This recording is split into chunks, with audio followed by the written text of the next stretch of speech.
Not sure whether you saw it on our Twitter profiles this week, but you wouldn't believe it. We've gone number one. So not number one in the AFL. It hasn't beaten the Couches yet, but we are challenging the Voice. But we have gone number one on LIONSTV, beating the Rockcliffe Challenge. Stakes, how are you feeling? Oh, I don't know all the fuss is about the Rockcliffe Challenge, Charman. What do you think? Oh, quick, give me it. No, you win, Charman. I'll win. You win. Yeah, it's look, sticky. Sticky. It's old news now, the Rockcliffe Challenge, and look, we've gone over and above. We're not one to get ahead of ourselves, so let's talk some footy.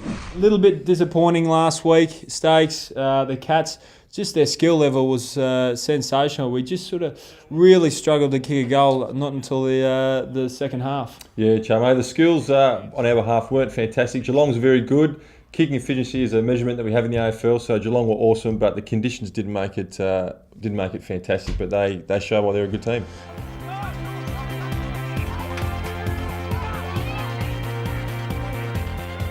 Fantastic to have him along here today. Dayne Zorko played his first game in the reserves on the weekend.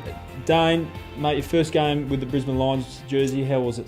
Yeah, it was good, mate. We had a really challenging a win, I'd say. The first half was extremely tough in the conditions. It was bucketing down for a bit there. The puddles all over the ground, but no, the boys pulled through strong in the end and come away with a pretty easy win. You've had a sore groin. Yep. That's why you first came back. Tell us about that. How did you feel in the wet conditions on the weekend? Yeah. I had a bit of a sore groin late last year and obviously came to the club and I felt pretty good. And just before Christmas, I felt something in my hip that just didn't feel right. So came back over Christmas. The docs decided to send me away over to Perth and get it all treated over there. So went over there, came back, just got my fitness base up, and on the weekend didn't feel it at all. So I was pretty rapt to get through the game. Dayne Zorko, thanks for coming on Footy Fix today.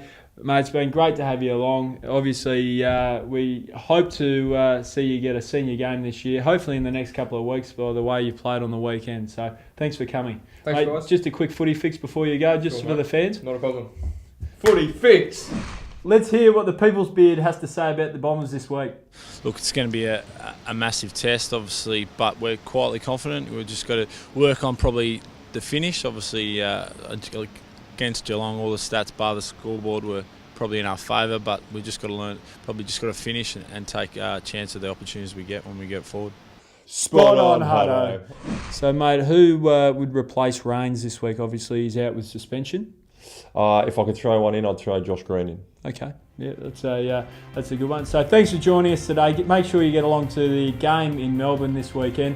It's it's going to be a tough task down there, but certainly one to come along and watch. At what stadium this weekend, Stakes? Etihad Stadium, Jamie. That's right, because I can't say it. So thanks for joining for this week's Footy Fix! We did that one? It's going to be a big game down there at Etihad Stadium. Was that wrong? It's round 6 versus Essendon against... Where are we playing, Steve? Melbourne. Today's footy, kicking efficiency is a skill. Certainly is. Yeah, just punch with the hand. Yep. And then cross over. Oh, wow. Jesus.